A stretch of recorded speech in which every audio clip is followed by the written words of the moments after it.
देखेंगे तो सबसे ज्यादा मंत्री महोदय आपका जो मूल विभाग है, ये पुलिस और जेल और एसीडी में तो आप डेपुटेशन पे और सिर्फ रिप्लाई देने के लिए, सबसे ज्यादा अभियोजन स्वीकृति नहीं मिलती है तो स्वायत्त शासन विभाग से नहीं मिलती, सबसे ज्यादा। और माननीय सभापति महोदय, मैं आपके माध्यम से विनती करूंगा, सबसे ज्यादा ट्रैप ऑफिसर भी होंगे तो आप ही के विभाग के होंगे। सबसे ज्यादा 16 की चार्जशीट होगी तो वो आप ही के विभाग के लोग ही, लेकिन वो बड़े मजे से फील्ड में नौकरी कर रहे हैं। आपका होता है 3 साल बाद वो सेक्रेटरी की लेवल की कमेटी है, वो रिव्यू करेगी, वो बहाल करेगी, कुछ नहीं, वो 3 साल सस्पेंड भी नहीं रहता, उससे पहले ही नौकरी पे आ जाता। तो मैं आपके माध्यम से विनती करूंगा, चूंकि आप अध्यक्ष महोदय की कृपा से आज हम एसीडी पर चर्चा कर रहे हैं, तो आपके खुद के विभाग की जो सबसे बड़ी कमी है उसको आप दूर करने की चेष्टा करेंगे। हालांकि माननीय सभापति महोदय, 1 फरवरी को अभी एक मिनट शासन उप सचिव, मैं आपसे ये निवेदन करूंगा कि पिछले 2 सालों में स्वायत्त शासन विभाग के द्वारा कितने आदमियों को तो अभियोजन स्वीकृति दे दी गई और कितने आदमियों को मना कर दिया गया। एक बात ये जरा मुझे आप सूचना प्रोवाइड करवा दें तो मेरे ख्याल से ज़्यादा बेहतर रहेगा। दूसरी बात आपने एक और कही, मैं उसके बारे में भी कहता हूँ कि उसको भी विस्तार से आप लिख करके अगर मुझे दे देंगे ना तो मैं मालूम कर लूँगा और उसका जवाब दे दूँगा। ये माननीय सभापति महोदय, पूरे राजस्थान में कोई नागरिक ये नहीं मानेगा कि शांति धारीवाल स्वायत्त शासन मंत्री को खुद के विभाग के बारे में जानकारी नहीं है। मुझे देने की आवश्यकता नहीं है, मुझे देने की आवश्यकता नहीं है। मैं इसीलिए कह रहा हूं कि सब जानकारी में आप ये बता देना कि किस किस को नहीं दी को, मुझे इसकी जानकारी देने की जरूरत ही नहीं है। आप तो खाली अभी फोन करके लिस्ट मंगवा लो, आपके एसीडी के ट्रैप कितने हैं, 50% से कम मिल जाए तो विधानसभा छोड़ के चला जाऊंगा। प्लीज प्लीज प्लीज, ये फिगर सब मेरे देखे हुए हैं आपके, पर आप एटेंडम पूछेंगे मुझे कि अब लाके दो, तो वो कहां से देंगे।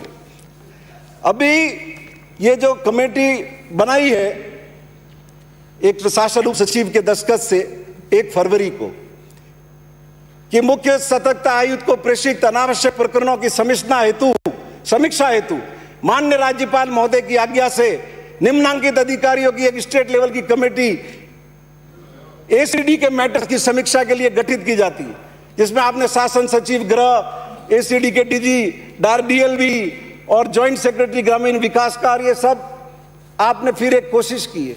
लेकिन मैं आपके माध्यम से विनती करूंगा कि आप खुद के विभाग में ही इस पर ध्यान दें, जिससे निचले स्तर पर जो लोगों को दिक्कतें हैं उसका समाधान हो सके। माननीय सभापति महोदय, मैं मंत्री जी से यह भी निवेदन करूंगा, एसीडी के अंदर उप निदेशक राजस्व का पद खाली है, लंबे समय से एक्शन का पद खाली है, कौन ओपिनियन देगा? क्या ये जो पुलिस विभाग के अधिकारी है ये टेक्निकल एक्सपर्ट है? क्या ये रेवेन्यू डिपार्टमेंट का नॉलेज रखते हैं? और उससे भी ज्यादा, आप जिस फरियादी जो आपके पास शिकायत लेकर के आता है कि मुझसे फला आदमी इतने पैसे मांग रहा है, आप कहते हो कि तू ला पैसे, तू ला। वो 50,000 रुपये मांग रहा है तो 50,000 रुपये उस आदमी को खुद को लेके आना है और वो जाकर के उसको देगा उस भ्रष्ट अधिकारी को, और फिर उसका वो 50,000 रुपया महीनों उल्टा ही रहेगा। वो 50,000 रुपया जो कहीं से भी वो लेके आया है, सालों तक 50,000 हो, लाख हो, 2 लाख, 4 लाख हो, वो सालों उसको नहीं मिलेगा। तो कृपा करो, आप 2.5 लाख करोड़ का बजट पेश करते हो, एक रिवॉल्विंग फंड दे दो इनको बड़ा, 2-4 करोड़ रुपए का, ताकि ये एसीडी के अधिकारी उनको दे दे फरियादी को कि भाई हाँ ये पैसे यहां से ले जा, तो ये आपकी बड़ी कृपा होगी। और ये जो गुप्त सूचना फंड भी आपने एसीडी में एक बना रखा है, वो भी वो नीचे नहीं पहुंचता है।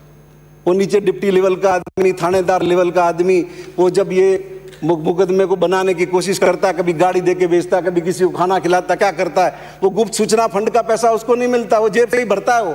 तो इसकी भी कृपा करो, या तो इस गुप्त सूचना फंड की कोई ऑडिट रखो जिससे मालूम पड़े, वरना बड़े बड़े अधिकारियों के स्तर पर ही ये गुप्त सूचना फंड निपट जाता है।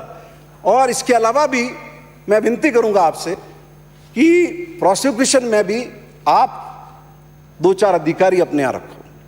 मामलों में स्पेशल केसेस सीबीआई जैसे केस ऑफिसर बनाती है, वैसे भी जो इंपॉर्टेंट केसेस आपके हैं उसमें आप कमिश्नरेट, आपके जो डीजी बैठते हैं उस लेवल पर और डीआईजी लेवल पर आप अलग से अधिकारी रखिए प्रोसिक्यूशन के एक्स्ट्रा, जिससे केसेस की पैरवी के अंदर पर्टिकुलर केसेस के मामलों में आप उनको लगा सकें। माननीय सभापति महोदय, अब मैं आपके माध्यम से निवेदन करूंगा, अभी हमारे प्रतिपक्ष के नेता बहुत केसेस का बता रहे थे, मैं निवेदन करूंगा आप, बीजेपी की सरकार ने 2014 में डीओपी के 9 और दूसरे डिपार्टमेंट के 43 52 ऐसे केसेस थे जिसमें एसीडी ने आपसे प्रोसिक्यूशन सैंक्शन मांगी और आपने नहीं दी।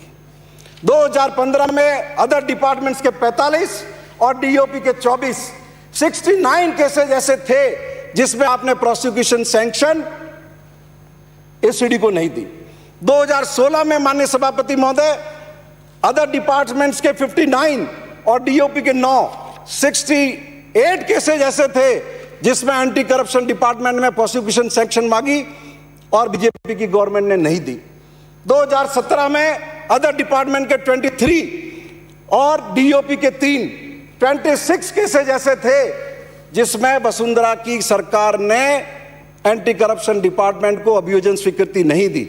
और 2018 में भी 28 ऐसे केसेस थे, और ये भी कोई आप नाम गिना रहे थे, कोई छोटी मोटी मुर्गियां नहीं थी। आप नाम सुन लीजिए, 2-4 के नाम पढ़ देता हूं, ज्यादा तो नहीं बढ़ूंगा। Giriraj Singh IAS, Gopal Ram Swami RS, Sanwarmal Verma RS, Bhudar Ram Tanwar XEN, Jai P K Jakhar mining engineer, फिर SDM, AEN, CEO, SE, RS, additional collector, SDM. तो आप क्या कर रहे थे? गंगा मैली कर रहे थे या गंगा साफ कर रहे? जब सरकार में बैठे हुए हो तब तो आपके कर्म इस तरीके के हैं। 244 ऐसे मामले हैं जिसमें इन बेचारे अधिकारियों ने रात दिन तपड़े तोड़ तोड़ के पकड़े होंगे, किए होंगे, कागज बनाए होंगे। आपने ये क्या किया? इस तरीके से राजस्थान में भ्रष्टाचार के खिलाफ नागरिकों की लड़ाई को 5 साल कमजोर करने का आपने काम किया। इसीलिए चुनाव से पहले नारे लग गए, मोदी तुझसे बैर नहीं, वसुंधरा तेरी। माननीय सभापति महोदय, अब मैं आपसे मंत्री महोदय जानना चाहता हूं, अभी पिछले साल आपने मुकदमा दर्ज किया सेक्शन 7 और 20B में, एक केंद्रीय मंत्री की रिकॉर्डिंग उसमें आई